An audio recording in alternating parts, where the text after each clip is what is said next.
What's up, everybody? We are down at the River Center in Davenport, Iowa, gearing up, as you can see, for the second night of Caged Aggression, kicking off in a little over 90 minutes. Super excited to be here. And if you caught my walk and talks earlier, or just talks yesterday, you will know this is another fight. They are greasing down the cage, as you can see right now. And I'm probably going to end up getting some kind of a copyright notice for the disco dancing beats in the background, but I figured I would take this opportunity to have a little AMA, Ask Me Anything, with the audience. So you get your questions and comments in, and as they roll through, we will go through them. It's official. Vaccine passports in New York State. Excelsior is what they're calling them. I'm extremely upset about it. Madison Square Garden already putting them into play. We're already seeing it with the New York Yankees, with the Mets. Obviously, they are going to try to do this for any arts and entertainment center in New York City. And this is it. This is the beginning of a second-class citizen, a medical martial law apartheid. And it's disturbing. It's disgusting. It's so in your face, so bold, when we know there are many solutions out there for COVID-1984 that have nothing to do with a boop boop or its passport, period, or lockdowns, or tyranny, or authoritarian dictates that help and protect no one except for the predator class and their minions. What year is this? With the disco stuff? I have no idea. Unfortunately, it's 2021, year of the vaccine passport and the Orwellian nonsense. That's what year it really is. That's what we're living under. Oh, you're going to blast your way out, Doom? It's good to see you, Doom. Look, I'm not going to lie. It's upsetting. But at the same time, if you were paying attention, you saw a lot of this coming. And that's why what's happened in Israel is so important, right? Because Israel will be the model for the rest of the world, okay? Support from Scotland, Jason. Wish you all the best, brother. Well, thank you, Peaceful Warrior. I appreciate that. And we talked earlier about the Gates plans to not only spray the skies in Sweden, right, and not only that, but take over education. He just bought up all this farmland.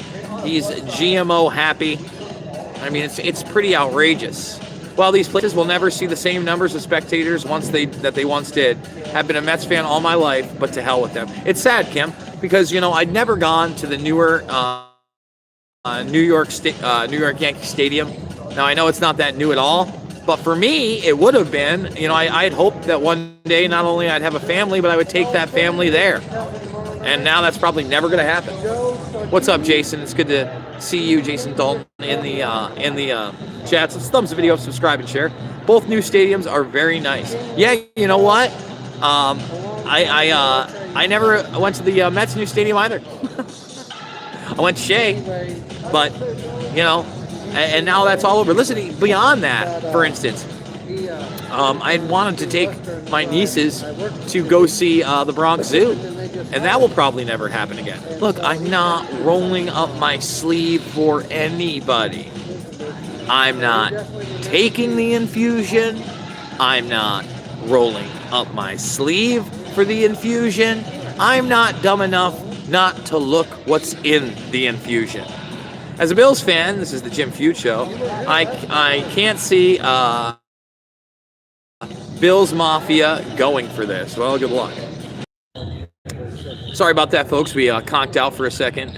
Weird connection issues here. Like, all of a sudden, I wanted to connect to the Wi-Fi, but not really connect to the Wi-Fi. I'd imagine that the feed here may not be the best. And we're doing it big. What else we got here in the questions and comments section? Let's see what we got. Also, looking good, Jason. Well, thank you, Christine. I appreciate that. How do you resist the infusion without risking being cut off from society? Listen, I don't care. That's a risk. I don't want to be a part of society that is medical martial law. Sorry.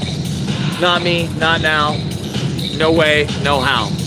Well, let's walk into a little bit of a more silent area. Let's bring it in. Jason, when is your birthday? My birthday is in July. July 24th is my birthday, guys. Bum, bum, bum. Suez Canal International, Wiener.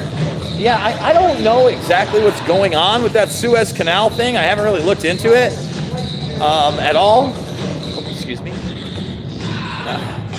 Man, I really hate that guy. He's a real douchebag. I think he's like a commissioner guy who's extremely self-important for absolutely no reason. So we're getting away from the discotheque songs and going into the back. Let's see. Let's see. If you get the jab, should you be safe? No, well, that's not what they're telling you. They're telling you need a vaccine passport, but not the event in Iowa tonight. New York, it's awesome. It's a great idea, right? Absolutely great idea. No more Yankees games without the vaccine passport. Is the vaccine passport? Is it New York's about ready to do it? What's that? Huh? New York's probably the first state to do it. Yeah, no, they did it. They already rolled it out. It's called Excelsior. And so far, it's Madison Square Garden and Yankee Stadium. And it's going to be anything like New York Met. Obviously, Shea Stadium also. You'll have to either show that or you'll have to show a negative test within the last 48 hours. That's how they're rolling out. A negative test in the last 48 hours? Yep. I can do, I mean... To wear your mask with your vaccine or your pass. So even if you test negative and you've gotten the vaccine twice and you jump through their hoops, you still have to social distance, you still have to wear a mask the entire time. It's absolute insanity. Yeah, it is absolute insanity. I don't know if you posted it, dude, but that liver shot, you see that liver shot video that was recently posted, your hair was red? Yeah.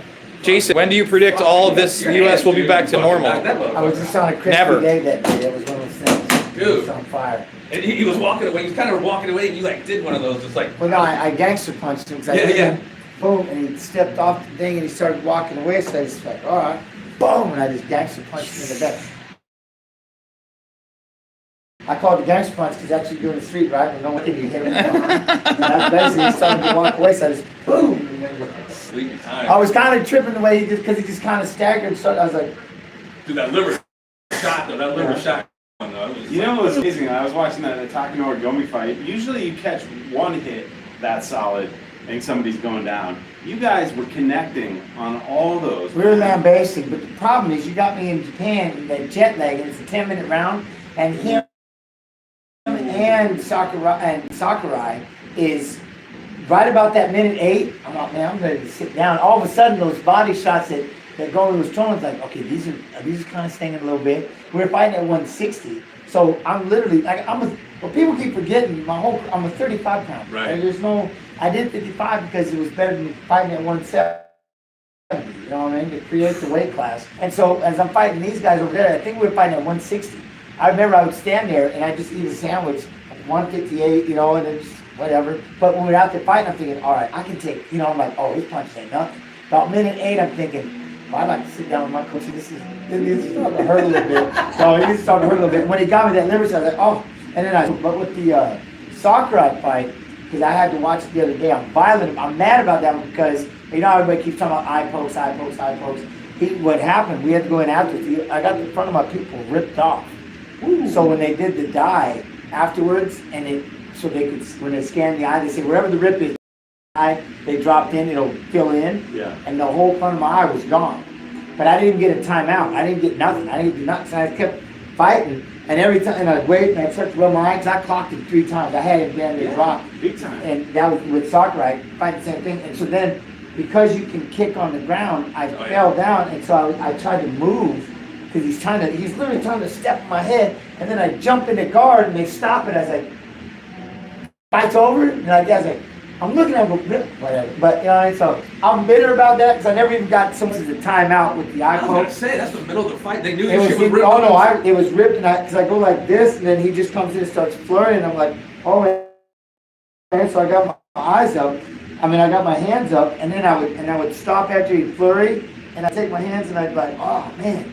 And then I kept trying, you could see the complete change in the fight, like right at that moment. But what happened, so when you go afterwards, you go to speak, like do the press conference thing, and I was like, man, all right, there's a stick in my eye. You know, you feel like something, I'm like, all right, there's something in my eye. So then I'm like trying to, and I'm like, okay, it's not going away. I'm like, oh my God, there's a stick in my eye. This is horrible. I can't find it. I can't get it. And so I got to take me to the hospital. So then I go, they do that. They put me in an eye patch. They don't numb it, mind you. But I'm in this big eye patch, got a hole, and then I have to wait till I get back. When I get to here, it's like, why didn't they numb your eye? Like give you the numbing eye drops. I don't know. Because you know what it's like when you have a scab? Every time you move your eyeball, it's like ripping it open. I'm like, I was in so much pain trying to fly back with this eye patch. I'm like, oh God, it's the worst thing in the world, right? And I was going nuts. And so finally, why didn't they just numb it? Like, I don't know. And then I had double vision for a while, so you know that taken care of. So when people talk about these gloves and the eye pokes thing, right? Yeah. Oh, well, they should just use pride gloves to go, well, Let me that's tell where you. let me tell you what happened with my pride glove situation. So, because you know how everybody's talking about this eye poke. Yeah, we were just talking about the Leon Edwards shit. And Oh yeah. Well, I'll tell you what it is. You just find them heavy. Find them so heavy that it's what's going to have to happen. It's going to be, and I keep telling everybody on the stream, chin down, hands up, fingers. It's going to be something that you're going to have to drill when you're all day. Your coaches, you're going to have to talk about it. Make it part of your chin down, hands up, fingers. Chin down, hands up, fingers. Especially the wrestlers that like to do this and they like to feel and they like to punch and wait, and then you catch them off guard and they're like, they say like they go up, and as they're stepping forward, poof, and that's why, right? Well, that's kind of John Jones thing, but a lot of people say he does that deliberately. Oh my. Well. I don't necessarily know if he does it deliberately because he keeps, again, because you don't want to sit like this with your hands completely clenched and it's just this feeling and you're swatting and feeling, and then they get caught when you get like someone steps in and they do this instead of, right? That's what chin down, hands up, fingers. The referee could get, but if you know that if you poke someone in the eye, you're going to lose 50% of your purse, I bet you're thinking about your fingers the entire time. Yeah. Even if you Take don't, them or they fuckers can, down. look, they can go back and they can protest it or whatever, get their money, or say it wasn't as intentional or whatever. But the point is, that's the only way you're going to change it. Everybody talks about Trevor's gloves, and maybe gloves will do it, but how much are you going to take away of the fingers? Because we still have grappling and jiu-jitsu. Yeah, We still have submissions. You can't just take away from. Okay, it's like this. Does anybody deliberately walk out there and throw a nut shot? Why? Because you know it's a blatant foul, and your ass could get, you could lose the fight, and you could lose half your purse because it's blatant. So why do we don't train? Why do we train? We don't train kicking people in the fucking nuts.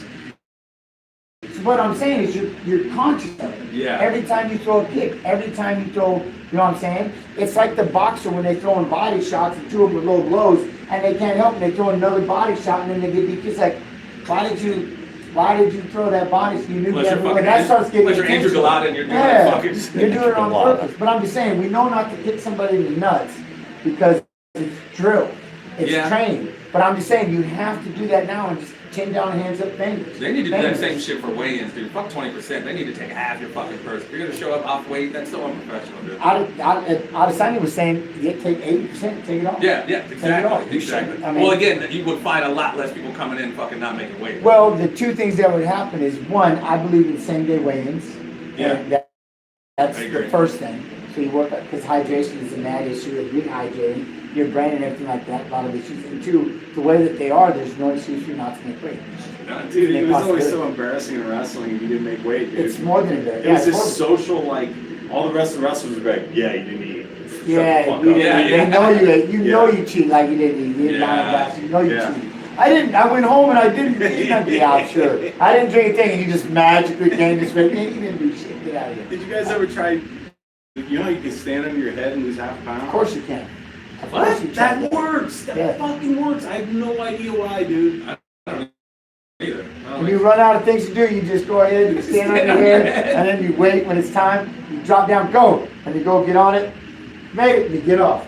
I don't know, maybe while it's in the swoosh, I don't know what it is. I mean, it's still all in there, though, so you would think it'd all be still getting weight. Maybe it's the way it shifts I've you never around. heard that Dude, before in my it's life. like going, you're about a half pound down, stand on your head. So everybody I do it. remember that Can you old do it? school shit, man. Magic, Justin? Total magic? I'd be thinking they were fucking with me. All right, I didn't make weight. You don't have to fucking embarrass me. No, it's legit. Stand on your head. I heard it. Yeah. Wow. It's crazy, but Andrew Freelove. Folks, you can grab the pay-per-view over at cagedaggression.tv. I'll be calling it Jeffrey Wilson, MMA legend Jens Pulver, who you just heard from. Get ready. We'll be live in about an hour and a half. Looking forward to it. See you there. This is a pro fight here. This is their first pro fight. They had to give up their middleweight